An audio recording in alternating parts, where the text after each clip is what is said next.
Mirziyoyev sekülerizmi ve Atatürk sekülerizmi, yani layıklığı. Assalamu alaikum Instagram'daki dostlar. Suhbatlarımız devam etadi. Bugün rejim meselesini gaplashamiz. Bugün ham tuzum meselesini gaplashgandik. Tuzum ko'proq jamiyatga oid, rejim ko'proq boshqaruvga oid. Yani Mirziyoyev quldorligi va yoki Mirziyoyev feodalizmi va Amerika kapitalizmi degan suhbat qilgandik.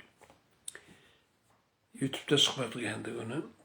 Endi hammasi mening tarmoqlardagi kanallarim YouTube bo'ladimi, bu yer Instagram bo'ladimi? Yani u yerda ko'rishingiz mumkin u suhbatni. Jamiyatga oid bo'lgan Mirziyoyev feodalizmi va Amerika kapitalizmi degan. Bugun rejimga oid, boshqaruvga oid bir mavzuni gaplashamiz. Mirziyoyev sekülerizmi va Atatürk sekülerizmi, ya'ni layıklık. Turkiyada sekülerizmga layıklık deyiladi. Layıklık bu fransızcha shunaqa bir eski so'z. Sekülerizm bugungi ma'noda Fransiya inqilobining natijasi. 1890, 1790, 1810 yil 10-15-20 yil Fransiyada davom etgan jarayonlar bor. Fransiya sekülerizmi o'rnatilishi jarayonida mana shunaqa ishlar bo'lgan, lekin ular boshqa, Atatürkniki boshqa, Mirziyoyevniki boshqa. Atatürk Osmanlı davlatining birinchi jahon urushida yiqilishi natijasida bir rejim qurdi. Osmanlı davlati yiqildi, shu bilan xalifalik ham yiqildi, saltanat ham yiqildi va bir respublika deyilgan bir narsa qurildi. Respublika aslida cumhuriyet degani, cumhuriyet esa xalq degan yoki ko'pchilik degan. Shuning uchun masalan jumhur ulamoları deganda ulamolarning ko'pchiligi degan. Bu tushuncha bor islom fiqhida.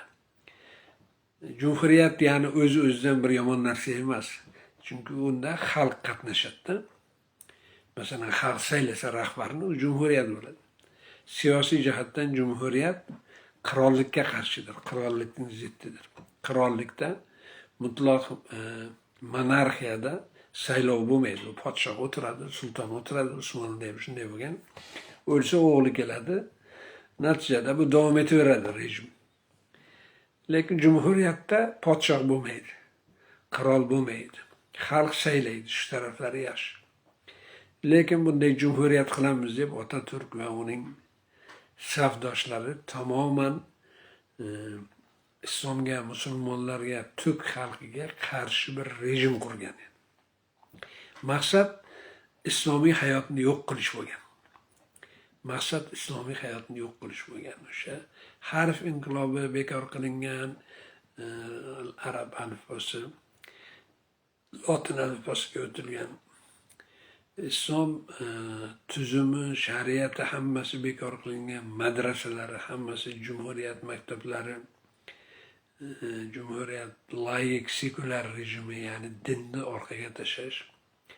Hatto shapka inqilobi degan inqilob ham qilingan. Ya'ni bundan keyin sarlavuramaysizlar yoki bo'lmasa turklarning bir aylana shunday qizil yoki ko'k fes deb qo'yadi turklar. Shunaqa bir qalpoq bo'lgan. Uni ham bir kiymaysan, sarlayamuramaysan. Yevropalarning shlyapasini kiyasan degan shlyapa maxsus inqilobi ham bo'lgan. Va mana shu sekulyarlik moddasi kiritilgan. Uni 1938-yillarda keyin kiritilgan. 38-37 shunda. Lekin boshlanishi 1920lardan, 1923lardan. O'sha cumhuriyet respublika e'lon qilish. Ya'ni islomga qarshi tuzum qurilgan hamma narsa. Islomda unday bo'lsa, hammasi bunday bo'lgan. Islomda foiz bo'lmasa, bular foiz qilgan. Islomda aroq bo'lmasa, bular aroq qilgan. Islomda musiqa bo'lmasa, bular musiqa, erkak ayol raqsga tushasan degan. Islomda mana bu fes yoki bo'lmasa salla bo'lsa, yo'q shlaba kiyasan degan. Islomda arab tilida aytilgan bo'lsa, azon 18 yil turk tilida aytilgan. Allohu akbar deb aytilmagan. Tangri büyüdür, Tangri büyüdür deb aytilgan azon 1933 yildan 1950 yilgacha. Undan keyin Menderes, rahmatli Menderes keldi, azonni asl holiga qaytardi. Ya'ni Otatürk sekularizmi, laikligi islomga, musulmonlarga qarshi edi, har tomonlama. Otatürkning o'zining demak g'oyalari bo'lgan, mafkurasi bo'lgan, amaliy g'oyalar. Masalan, Cumhuriyet. Oldin nima edi? Saltanat, Usmonli davlati. Milliyatchilik. Oldin nima edi? Usmonda ummatchilik. Xalqchilik. U yerda ham ummatchilik edi. Demak, xalqchilik Cumhuriyetda bo'lgan. Ummatchilik islomda bo'lgan. Davlatchilik. Endi davlatchilik islomda ham bor edi, lekin xalifalik edi, ya'ni diniy davlat edi. Bu yerda milliy davlat, laiklik yoki sekularizm, inqilobchilik. Inqilobchilik butun hamma narsani boyagilarni o'zgartirish. Otatürkning maqsadi shu bo'lgan. Ya'ni siyosiy jihatdan saltanatni bekor qilish, xalifalikni bekor qilish, jumhuriyatni qurish. İçtimai jihatdan mana shapka va qiyomat, uzr, shapka va qiyofat, Turkcha o'qiyapman-da. Shapka va qiyofat inqilobi yani. Hech musulmonchilik kiyim bo'lmaydi, hamma Yevropacha kiyinasan. Tariqatlarning hamma islomiy jamoatlarni tarqatib yuborilish. Huquq masalasida demak Yevropadan qonunlar olib kelgan yani. Bütün maktab masalasida madrasalar bekor qilingan, Cumhuriyet maktablari e'lon qilingan. Va xullas mana shunaqa Otatürk demak shu narsalarni e'lon qilgan. Endi Mirziyoyevga keladigan bo'lsak, Mirziyoyevga kim aytdi? O'zi bildimi? Mana bundan 2 yil oldin 2023-yilda bir referendum qildi. O'zbekistonda sekulyar davlat deb e'lon qildi. O sekulyar degan nima degan? Din va davlat ajratiladi degan. Din davlatga aralashmaydi, davlat dinga aralashmaydi. Lekin bu yolg'on.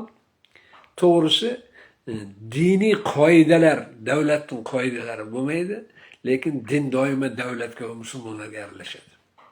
Mana sekularizmda Mirziyoyevning davrida ham, Otatürk davrida ham. Faqat Otatürk o'zi ishongan shunga. Otatürk yomon ko'rgan ham. Xalifalikni ham yomon ko'rgan. O'zi bir vaqtida bir paytlar sultonning nimasi bo'lgan, ya'ni yonida yuradigan bir zobiti bo'lgan. Lekin yomon ko'rgan. Ishongan shu, laik bo'lish kerak. Sekulyar bo'lish kerak, Yevropadagi bo'lish kerak. Qattiq ishongan. Va Otatürkning tarafdorlari ham ishongan. Shuning uchun islomga bog'liq hamma narsani yo'q qilishgan. Masjidlarni ham og'ilxona qilib bergan, nima qilgan. Xullas ular ishongan. Otatürkning o'zi iloh o'rnida ko'rib o'lmasdan haykallar qo'yib hamma yoqqa iloh o'rnida ko'rdi. Tavba. Bir but sanam o'rnida ko'rib boshlagan. Hozir ham shunday-ku. Biz Lenindan qutuldik, hali turklar Otatürkdan qutulgani yo'q endi. Lenindan to'liq qutulmasak ham uning haykallaridan, uning nomidan qutuldik-da. Xullas, u bir tuzum edi Otatürkning. Erdo'g'an keldi, asta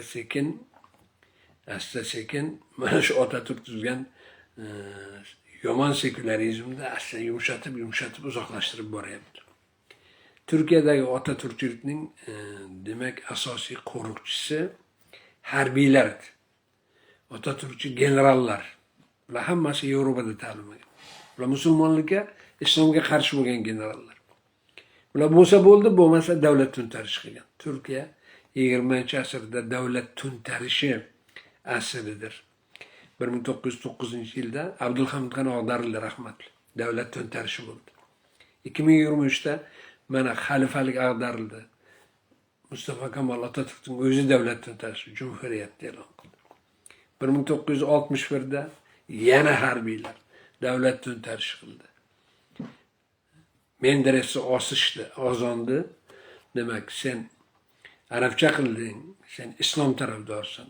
1970 yana davlat to'ntarishi. Ha desa laiklik, sekularizm qo'ldan ketyapti. Musulmonlar kuchayib ketyapti. 1980 yana shu sabab. Musulmonlar kuchaymasin, davlat to'ntarishi. Kenan Evren degan bir general. Shunaqa ablah general yani. Shunaqa degan, yani 1980'da davlat to'ntarishi qilganda Amerikadan aytilgan, yani bizning yigitlar davlat to'ntarishi qildi deb. Hiç Amerika ham uyalmagan, aytgan bizning yigitlar deb, bizim çocuklar başardı deb.